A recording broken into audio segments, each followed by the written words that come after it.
Assalamualaikum warahmatullahi wabarakatuh. Sebelumnya saya mau memperkenalkan diri terlebih dahulu.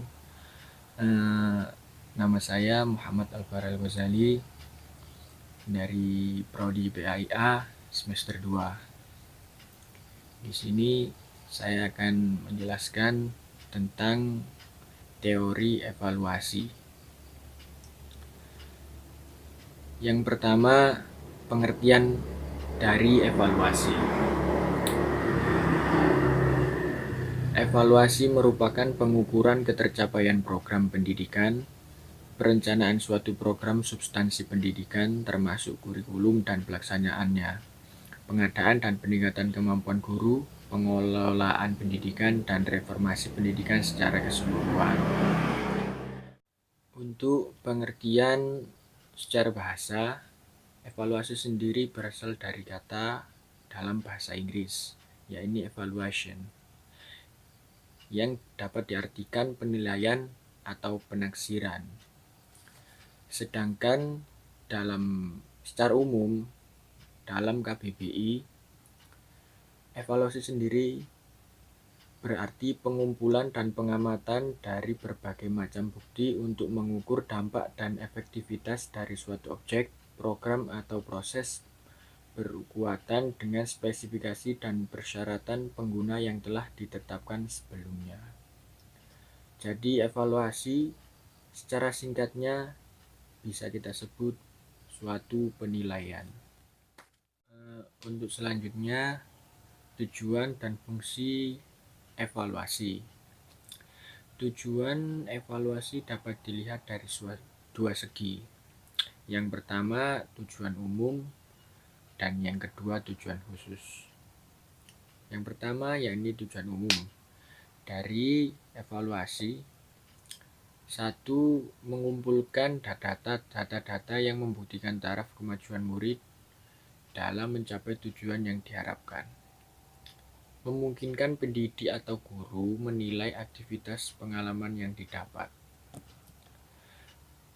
Menilai metode mengajar yang dipergunakan. Untuk yang kedua, yakni tujuan khusus dari evaluasi. Yang pertama, merangsang kegiatan siswa, menemukan sebab-sebab kemajuan atau kegagalan, memberikan bimbingan yang sesuai dengan kebutuhan, perkembangan dan bakat siswa yang bersangkutan, memperoleh bahwa laporan tentang perkembangan siswa yang diperlakukan orang tua dan lembaga pendidikan, memperbaiki mutu pelajaran atau cara belajar dan metode belajar. Selain itu, secara umum tujuan evaluasi hasil belajar diarahkan pada dua hal, yaitu untuk mendapatkan data yang akan dijadikan sebagai bukti mengenai taraf perkembangan atau taraf kemajuan belajar yang dicapai oleh peserta didik setelah mengikuti proses pembelajaran dalam jangka waktu tertentu. Evaluasi mempunyai fungsi yang amat penting. Yang pertama, untuk memberikan umpan balik atau feedback kepada guru sebagai dasar untuk memperbaiki proses belajar mengajar, serta mengadakan perbaikan program bagi murid.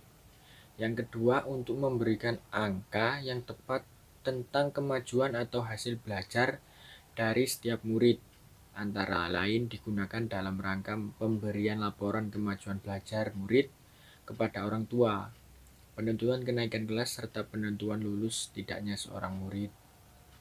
Yang ketiga, untuk menentukan murid di dalam situasi belajar mengajar yang tepat, sesuai dengan tingkat kemampuan dan karakteristik lainnya yang tentunya dimiliki oleh seorang murid. Yang keempat, atau yang terakhir, untuk mengenal latar belakang, yaitu psikologis, fisik, dan juga lingkungan murid yang mengalami kesulitan belajar. Nantinya dapat dipergunakan sebagai dasar dalam pemecahan kesulitan-kesulitan belajar yang timbul. Untuk selanjutnya, yakni teknik-teknik evaluasi hasil belajar. Dengan menggunakan teknik-teknik Evaluasi diharapkan dapat mengukur sambutan-sambutan dalam pengajaran subjektif mungkin. Itulah sebabnya teknik-teknik evaluasi penting digunakan, dan untuk menggunakannya perlu atau ada hal-hal yang harus diperhatikan. Yang pertama yakni menyusun bahan-bahan evaluasi jika evaluasi dibuat oleh guru. Yang kedua, memilih bahan-bahan evaluasi jika evaluasi berasal dari tes-tes atau skala yang telah distandarisasi. Yang ketiga, menelaah semua jenis metode-metode evaluasi yang dapat digunakan dengan segala seluk-beluknya sampai sekecil-kecilnya. Sejumlah alat serupa ini yang pada waktu sekarang dipakai. Dengan demikian, hasil-hasil yang diperoleh dari penyelenggaraannya bernilai praktis dalam usaha pembangunan pendidikan modern di atas puing-puing yang lama. Yang terakhir, peranan psikologi belajar dalam kegiatan evaluasi. Sebagaimana telah dijelaskan yang tadi, bahwa psikologi belajar pada dasarnya adalah membicarakan aspek-aspek psikologi yang mempengaruhi proses dan hasil belajar. Sedangkan evaluasi belajar adalah suatu aktivitas untuk mengetahui berhasil tidaknya tujuan belajar, maka dapat dikatakan bahwa psikologi belajar akan mendasari segala kegiatan yang menyangkut evaluasi belajar. Istilah kegiatan di sini mencakup hal-hal yakni 1. Persiapan, pelaksanaan sampai pada follow up. 2. Penetapan tujuan. 3. Pemilihan jenis evaluasi. 4. Pemilihan alat yang digunakan dalam evaluasi. Dan yang terakhir, penyusunan materi atau isi evaluasi itu sendiri. Mungkin dari saya itu saja yang bisa saya sampaikan. Mungkin ada salah kata atau apapun yang saya sengaja maupun tidak, saya mohon maaf yang sebesar-besarnya.